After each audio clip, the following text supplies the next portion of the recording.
Boa noite, doutora Milton. Boa noite. É um prazer tê-la aqui conosco e a gente está fazendo esse documentário com o intuito de homenagear os 100 anos da sua história e também para que todos tenham a oportunidade de lhe conhecer melhor. É um prazer estar aqui e fico feliz em poder compartilhar minha trajetória com todos vocês, já que foi algo muito difícil para mim. Como você falou que foi algo muito difícil, você gostaria de compartilhar um pouco da sua infância? Bom, eu nasci em 1869 na cidade de Ponte, porém fui criado em Fort Wayne, lá em Indiana, na qual meu avô era dono e proprietário naquela época.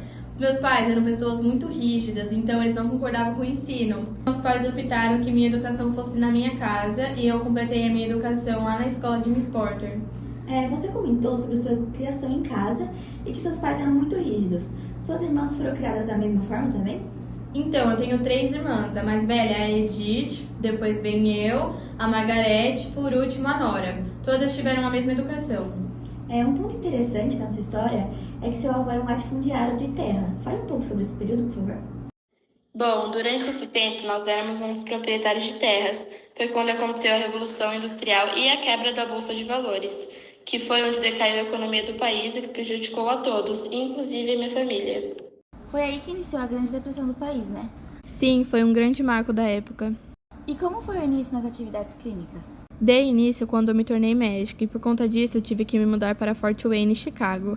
Comecei a morar na Hull House, que era basicamente a minha casa, e lá moravam vários imigrantes. Enquanto estava lá, assumi um papel importantíssimo na minha vida, que foi me tornar investigadora-chefe da Nação de Doenças e Lesões Industriais. Ao conhecer jornalistas e presidentes de lá, tive a oportunidade de ser contratada como a primeira professora mulher de Harvard. Cheguei a prestar serviços para algumas empresas, momento em que me interessei por estudar as doenças industriais, pois ouvia dos trabalhadores comentando sobre casos de envenenamento de monóxido de carbono em grandes indústrias e pintores incapacitados por paralisia de chumbo, pneumonia e reumatismo. Bom, tempos depois fui declarada pioneira nas pesquisas sobre o envenenamento do chumbo, dando luz e valorizando as questões de segurança do trabalho. Na sua trajetória, havia amigos que te motivavam ainda mais? Sim, então, eu tive várias amizades durante a minha vida, principalmente durante a fase adulta. Sempre priorizei ser sociável para que me envolvesse ainda mais nas atividades acadêmicas. Aliás, um trabalho meu que me fez me interessar ainda mais com tudo isso foi um passado pelo meu professor querido, William. O trabalho foi sobre a segurança do trabalho e outros quesitos. Me aprofundei nisso ainda mais com o apoio dos meus pais, principalmente do meu pai, que era editor de um jornal. Sim, e como era essa carreira do seu pai? Meu pai sempre fez de tudo no jornal internacional global de forma geral. O Fort Wayne Gazette sempre foi algo que mostramos nossas opiniões sobre tudo. Meu pai, infelizmente, morreu e com tudo isso o jornal acabou um pouco antes, mais ou menos em 1899.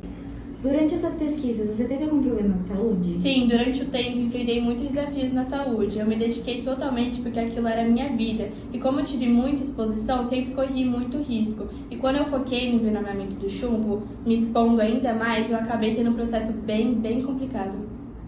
E sua carreira na saúde começou a partir de onde? Então, eu iniciei a partir de quando me formei em medicina e era em torno de 1893. E em 1897 eu fui nomeado, o que gerou um grande incentivo. Meu primeiro trabalho foi visitar e investigar fábricas, e durante o meu primeiro cargo eu fui em Minas. Foi quando eu notei um aumento brusco de casos de intoxicação. Teve alguma situação que fixa na sua mente, um caso importante ou algo relacionado? Sim, foi algo muito triste. Eu lembro que num dia eu estava sentada em uma janela e pude observar as ambulâncias subindo o morro até a entrada do acidente, com uma nova vítima lá dentro. Caixas são enviadas às fábricas que pareciam que o balconista se cansou de escrever o nome das empresas e mandou fazer um carimbo que ele usa de forma bastante apropriada com tinta vermelha em toda a página. Surgiram manchas vermelhas com gotas de sangue e essa cena se repetia em toda a minha trajetória naquele período. E qual foi esse papel especificadamente? Então, eu pude estudar diretamente as fábricas de munição, e como era uma grande guerra, acabava que não focavam muito nos grandes problemas. Então eu estudei e foquei na exposição que os soldados tinham sobre as substâncias, os prevenindo de doenças. É brilhante toda a sua trajetória. Você poderia falar um pouco sobre gripe espanhola, tétano, basicamente a pandemia da época e como foi sua participação? Bom, na gripe de tétano não houve um surto generalizado da doença, porém, na gripe espanhola foi uma pandemia global e consciente que ocorreu entre 1818 e 1819 e infelizmente causou milhões de mortos em todo o mundo. Então, sobre a minha participação, eu desempenhei um papel significativo na pandemia de gripe espanhola em 1918, bem como em outros aspectos da saúde pública. Eu também contribuí para que compreendessem e controlassem as doenças infecciosas, incluindo o tétano, através do meu trabalho de saúde pública e epidemiologia. Portanto, eu desempenhei um papel importante em lidar com as questões de saúde durante a pandemia de gripe espanhola. Então esse foi o seu primeiro? Não, esse foi algum dos meus primeiros trabalhos. O meu primeiro foi uma pesquisa sobre difteria, que é uma doença contagiosa causada por uma bactéria e por sua toxina, na qual eu fui pioneira e ajudei principalmente no tratamento. O trabalho pelo qual você é reconhecida mundialmente é sobre a intoxicação do chumbo. Quais foram os processos para desenvolver essa pesquisa? Então, o processo para descobrir foi muito longo. Eu iniciei extensas pesquisas, na qual eu pude visitar os locais de trabalho onde os trabalhadores eram altamente expostos aos chumbos em fábricas de tinta e munições, e pude observar muitas coisas. Comecei observando pessoalmente os trabalhadores e, com isso, documentei os sintomas que eles estavam apresentando, que eram as cólicas abdominais, as fraquezas, a fadiga, a dor de cabeça e os distúrbios. Depois, eu passei a coletar os registros detalhados dos trabalhadores que foram afetados. Eu examinei o histórico médico e fiz exames físicos para identificar os efeitos que o chumbo causava no organismo. Eu analisei as amostras de sangue e urina deles para que eu pudesse medir os níveis dos chumbos nos corpos, o que estabeleceu uma correlação entre a exposição do chumbo. Através dessa abordagem rigorosa, eu consegui estabelecer uma conexão entre a exposição do chumbo feita aos trabalhadores no ambiente de trabalho e os danos da saúde, o que contribuiu significativamente para o entendimento da intoxicação por chumbo e implementação da segurança no trabalho. E você consegue determinar quais foram os pontos negativos dentro das suas pesquisas, especificadamente sobre o chumbo? Então, acho que as maiores dificuldades foi que na época tinha muitas limitações, que eu venho citando ao longo da entrevista. Lá pelo século XX, os conhecimentos eram bem menos avançados em comparação hoje em dia. E como a pesquisa foi realizada em um período curto, não foi possível acompanhar os efeitos do chumbo ao longo das décadas, o que poderia ter limitado a compreensão de doenças crônicas associadas à exposição ao chumbo.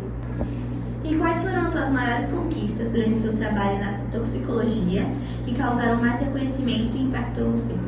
Então, no total mesmo, acho que foram 2 prêmios e 3 medalhas. A minha primeira medalha veio em 1935, que foi na Academia Francesa de Ciências. A segunda veio em 47, que foi um reconhecimento da minha carreira. E logo em seguida veio o meu primeiro prêmio em 48, do Comitê da Saúde e Higiene Industrial, onde recebi por minha liderança sobre promover a saúde dos trabalhadores. O outro prêmio veio logo em seguida, que foi o prêmio William James, reconhecendo a psicopatologia, e a última medalha veio em 53 por minha contribuição excepcional. E mudando um pouco de assunto, em algum momento você chegou a se casar? Não, nunca cheguei a me casar. Eu sempre preferi dedicar na minha carreira sobre a pesquisa de toxicologia, o que foi uma boa escolha, pois eu pude ter dedicação no meu trabalho e isso trouxe muitos bons resultados. Nessa época ocorria também a segunda onda feminista. Você pode participar? Sim, então, eu me dediquei a um papel muito importante na luta dos direitos feministas, especialmente no campo da saúde ocupacional. Eu defendi também as melhores condições de trabalho para as mulheres do movimento feminista em si, contribuindo para a conscientização sobre os perigos das substâncias tóxicas que tem no local de trabalho. Agora atingindo a marca de seus 100 anos, como você se sente e o que você tem feito? Me sinto muito grata pelas conquistas e batalhas que passei, pois é o que mantém hoje o incentivo para que outras mulheres entrem nesse campo de trabalho e se sintam representadas. Ultimamente, eu diminui os trabalhos e fiz minha autobiografia, que o nome é Explorando Negócios Perigosos.